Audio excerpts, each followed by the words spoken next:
Hello students, welcome to my channel. This is Dr. Kavita Chauhan from Prerna Coaching Academy, and today I am going to discuss with 1 mark questions with answers for the chapter New Centers of Power. But children, if you are new to my channel, then do subscribe to my channel and also press the bell icon ताकि मेरे सारे videos की update आपको regularly मिलती रहे। और मेरे जो बाकी वीडियोस हैं उनके लिंक्स मैंने डिस्क्रिप्शन बॉक्स में लिखे हुए हैं, सो आप पॉलिटिकल साइंस के वो वीडियोस भी देख सकते हो। मैंने कुछ नोट्स भी शेयर किए हैं। चैलेंजेस ऑफ नेशन बिल्डिंग का जो मेरा पार्ट 1 वीडियो है उसके साथ मैंने उस चैप्टर के फुल चैप्टर नोट्स शेयर किए हैं। उसके बाद जो प्लानिंग एंड डेवलपमेंट वाला मेरा पार्ट 1 है उसके साथ भी मैंने लिंक शेयर किया है नोट्स का, प्लानिंग एंड डेवलपमेंट वाले फुल चैप्टर का। तो आप वो सारे नोट्स भी रेफर कर सकते हैं, और जो बाकी के वीडियोस हैं 1 मार्क क्वेश्चन से रिलेटेड कुछ और चैप्टर्स के, उनके लिंक्स भी डिस्क्रिप्शन बॉक्स में लिखे हुए हैं। So I hope you will enjoy watching this video. Let's start with the questions.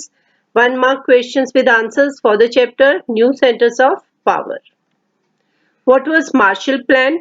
So children, in this chapter I have already explained this chapter in various parts. So according to this, there were various centers of power which were called as alternative centers of power, and these were the powers which you can say they started emerging, or these centers started emerging within few specific regions. So जब हम यहाँ पे Marshall plan की बात करते हैं, तो जब सेकेंड वर्ल्ड वॉर खत्म हो गया था तो यूरोप क्योंकि बहुत ज्यादा डिस्ट्रक्शन फेस कर चुका था, तो यूरोप की इकोनॉमी को रिवाइव करने के लिए ये मार्शल प्लान जो था वो फॉर्म किया गया था, और इसको फॉर्म किया था यूएस ने। So it was a plan under Mr. George C. Marshall, who was a US Secretary of America, and it extended huge financial help for reviving Europe's economy. What is the full form of ECAC? ECSC इस chapter में full forms बहुत हैं, तो वो आप please कर लेना सारी। The European Coal and Steel Company. What is the full form of OEEC and why was it established? ये जो सारे के सारे ऑर्गेनाइजेशंस हैं ये एस्टेब्लिश की गई थी सेकेंड वर्ल्ड वॉर के बाद। ये पूरा का पूरा प्रोसेस शुरू हुआ था, स्टेप बाय स्टेप फॉर्म की गई थी यूरोप की बेसिकली इकोनॉमी को रिवाइव करने के लिए, या आप कह सकते हो इंटीग्रेट करने के लिए। The Organization for European Economic Cooperation इसकी फुल फॉर्म है, and it was established in 1948 to channel aid to the West European states. जब हम यूरोप की बात करते हैं तो European union basically mainly focused on West European states before you can say the disintegration of Soviet Union. लेकिन जब Soviet union का डिसइंटीग्रेशन हो गया था तो 1992 के बाद 1991 के बाद आप कह सकते हो कि जो उसकी कुछ इंडिपेंडेंट स्टेट्स थी जो उसका पार्ट थी वो भी अब यूरोपियन यूनियन का हिस्सा बन चुकी हैं। When was the Council of Europe established? It was established in 1949. The European Economic Community was formed in 1957, and the European Union was established in 1992. What does the European Union flag signify? European Union और ASEAN का flag दिया हुआ है chapter में, और उससे related question पूछा जा सकता है। The circle of gold star stands for solidarity and harmony between the people of Europe, और उसमें 12 stars जो बने हुए हैं, what do they signify? So the number 12 is traditionally the symbol of perfection, completeness and unity. Again the full forms, the right full form of WTO and UNSC. So WTO है World Trade Organization और UNSC है United Nations Security Council.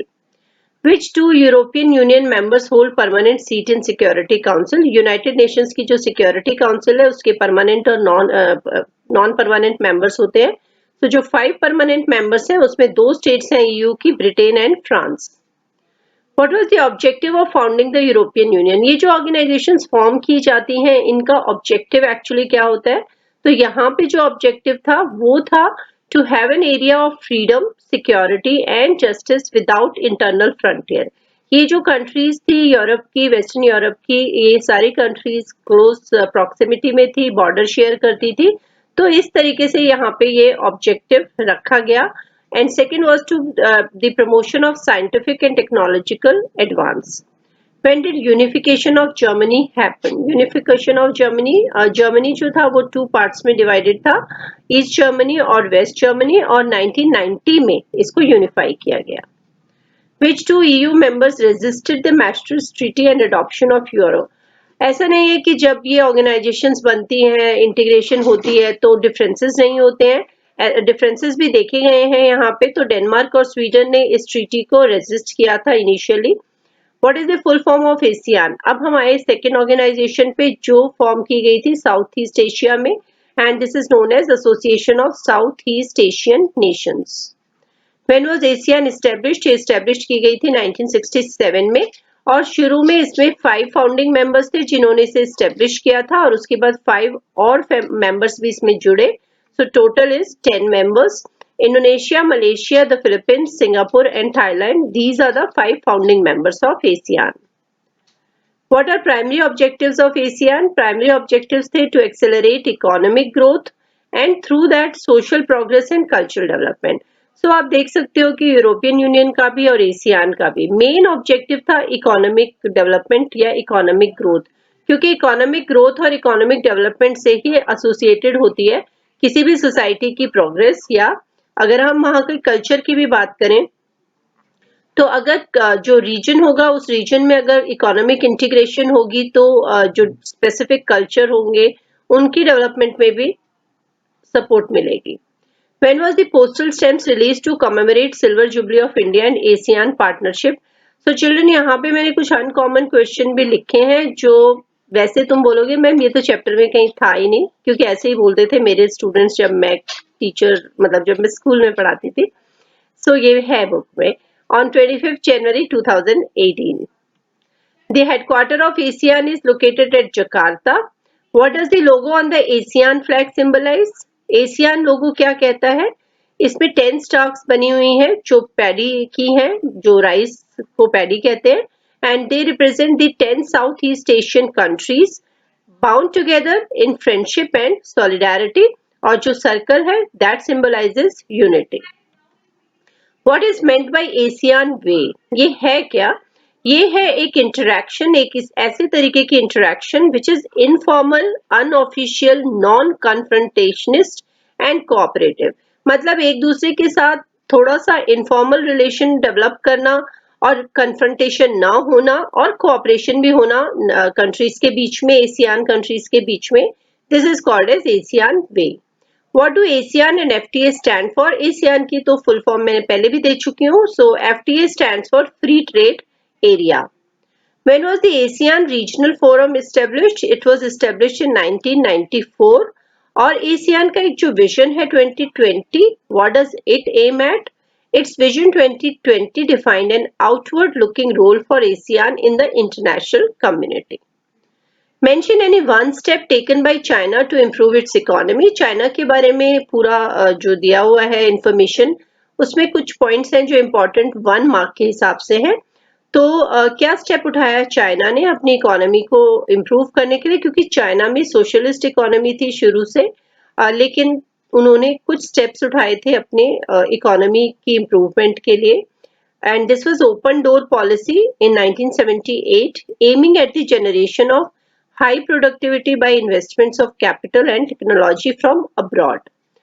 And when did the ASEAN India FTA come into effect होना चाहिए यहाँ पे? So it came into effect in 2010. Which two symbols are closely associated with China? एक cartoon या picture भी दी हुई है बुक में, and these are the Great Wall of China and the Dragon. Israel एक new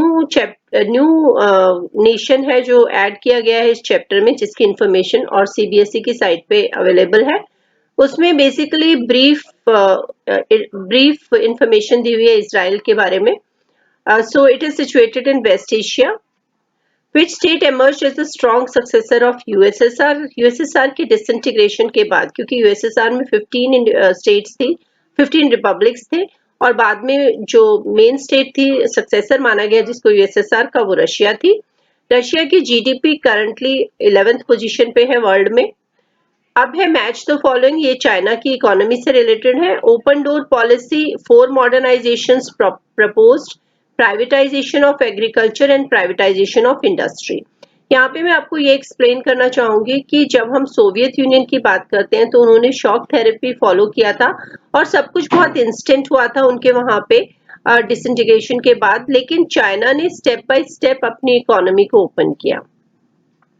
so open door policy 1978 में, 4 modernisations proposed इन 1973, privatisation हुआ agriculture का 1982 में और इंडस्ट्री का प्राइवेटाइजेशन 1998 में।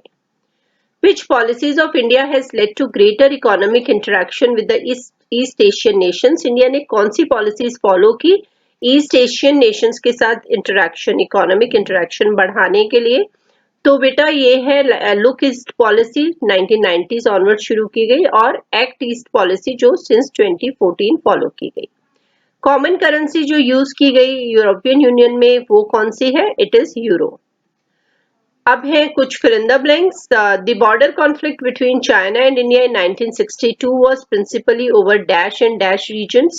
तो दो regions के ऊपर है जो अभी भी border conflict इंडिया के बीच में चल रहा है, Arunachal Pradesh and Aksai Chin. China entered into bilateral relations with China, जैसे मैंने बताया कि ओपन डोर पॉलिसी के बाद उन्होंने ट्रेड रिलेशंस बनाए, इकोनॉमिक आप कह सकते हो ओपन अप किया अपनी इकोनॉमी को। तो यूएस के साथ उन्होंने ये बायलेटरल रिलेशन शुरू किया उस वक्त। Dash is the organisation of ASEAN that deals with security and the answer is the ASEAN Regional Forum. इसमें कई बार बच्चे मैंने देखा है एग्जाम में आंसर लिख देते हैं एशियान सिक्योरिटी कम्युनिटी, लेकिन यहाँ पे ऑर्गेनाइजेशन के लिए स्पेसिफिकली पूछा गया है, तो आंसर इसका एशियान रीजनल फोरम होगा। So children, these are the questions which I included for this chapter. There is one more question I will tell you. I think that is very important question which I missed upon. And the question is कि WTO कब sign किया, मतलब WTO कब membership ली China ने? So WTO की membership China ने ली 2001 में, sorry या 2001 में। सो ये आपको पता होना चाहिए क्वेश्चन, वो भी बहुत इंपॉर्टेंट क्वेश्चन है। So thanks a lot for watching, और stay tuned for more videos to be uploaded. And if you have a query or you want to ask something, so you can leave a comment in the comment section and I will get back to you. Thank you so much.